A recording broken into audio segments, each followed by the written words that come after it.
So, andito tayo ngayon guys sa Laurelvan Cave dito sa Mylombia.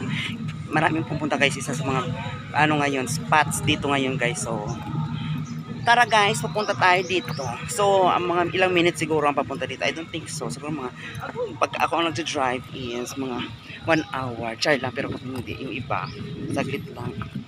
So, ito guys, tara natin.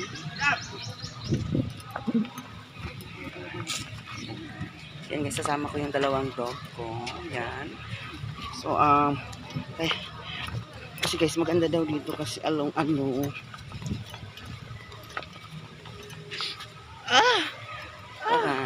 so, sa hindi pa nang-subscribe dyan please follow and subscribe.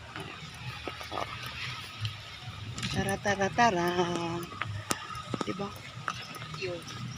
Maraming